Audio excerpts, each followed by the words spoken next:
নমস্কার, কলকাতা টিভি ডিজিটালে আপনাদের স্বাগত। আমি ইন্দ্রাণী রয়েছি আপনাদের সঙ্গে এবং আমরা আবারও হাজির হয়ে গিয়েছি। সঙ্গে রয়েছেন আমাদের পলিটিক্যাল এডিটর আশিস চট্টোপাধ্যায়। অবশ্যই আজকেও আমাদের আলোচ্য বিষয় হচ্ছে বাংলাদেশ, যেখানে এত কিছু ঘটছে প্রতিদিন। সেখানকার নেতৃত্ব যেভাবে বক্তব্য তারা বলছেন, যেভাবে তারা বয়ানবাজি চালাচ্ছেন, সেটা কিন্তু প্রতি মুহূর্তে খবরের শিরোনামে উঠে আসছে। সেরকমই কিছু কথা বলেছেন মোহাম্মদ ইউনূস, যার নেতৃত্বে যার অন্তর্বর্তী সরকার সেখানে চলছে বাংলাদেশে।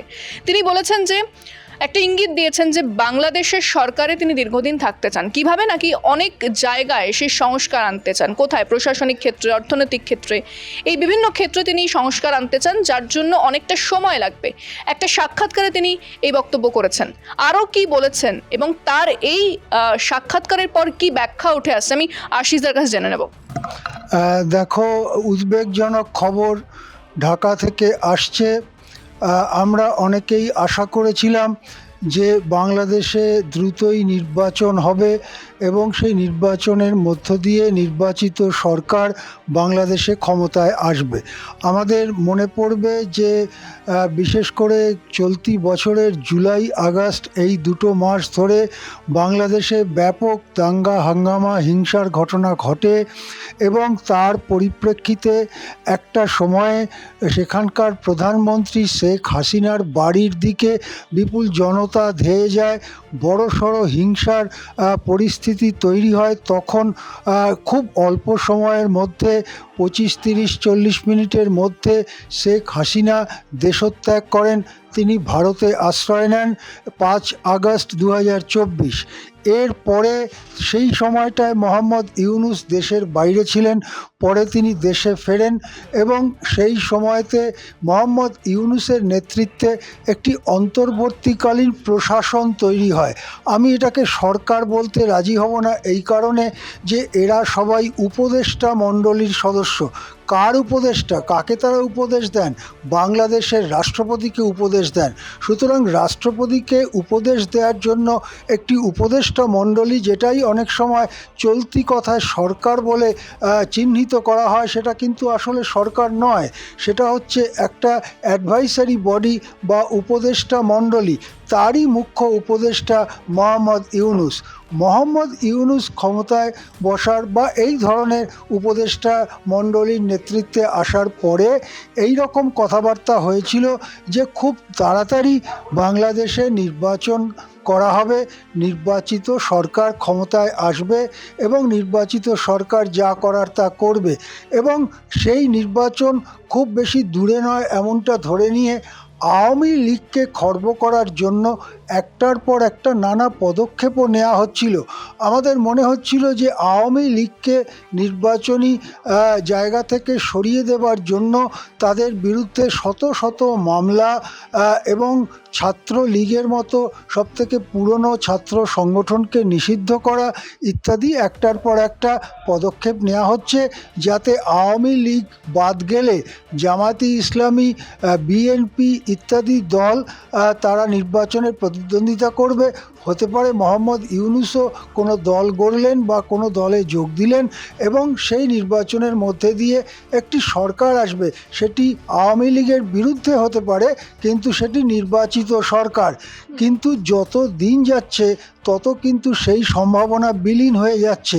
অবশেষে ইউনূস সম্প্রতি যে কথাটা জাপানি সংবাদপত্র নিক্কেই এশিয়াকে বলেছেন, তাতে দ্রুত নির্বাচনের সম্ভাবনা সম্পূর্ণ বিলীন হয়ে গেল। কি বলেছেন ইউনূস? ইউনূস বলেছেন তিনি বাংলাদেশে নানান সংস্কার করতে চান। কী ধরনের সংস্কার? প্রশাসনিক সংস্কার, আমলাতান্ত্রিক সংস্কার, রাজনীতি এবং সংবিধানের ক্ষেত্রে সংস্কার ইত্যাদি সংস্কার তিনি করতে চান। সংস্কার করার পদ্ধতি কি না, তিনি প্রচুর কমিশন বা কমিটি গঠন করেছেন।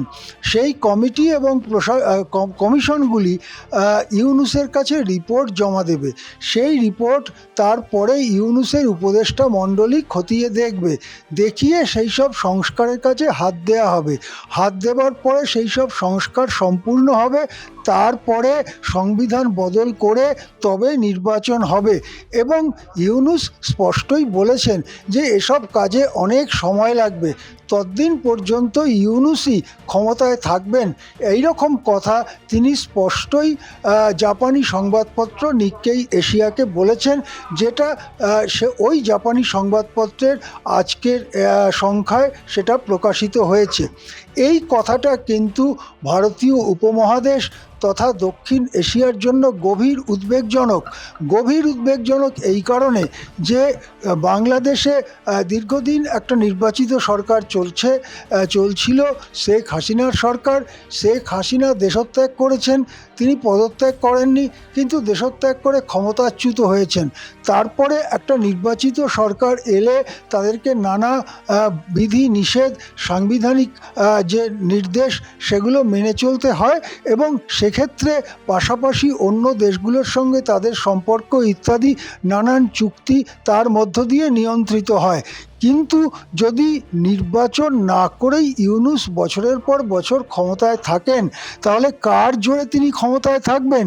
একটা আশঙ্কা সামনে এসে দাঁড়াচ্ছে, সেটা হচ্ছে সেনাবাহিনী পেছন থেকে তাকে মদদ দেবে, এবং প্রকৃতপক্ষে একটা সেনাবাহিনীর পরোক্ষ সরকার বাংলাদেশে চলবে। এবং রাজনৈতিক ক্ষেত্রে এই সরকারকে বা এই প্রশাসনকে কারা মদদ দেবে? ওই মৌলবাদীরা, ওই রাজাকাররা, যারা 1971 সালে লক্ষ লক্ষ মানুষ খুন করেছিল, সেই রাজাকাররা, সেই জামাতে, সেই মৌলবাদী, তারা ইউনূস সরকারকে মদদ দেবে।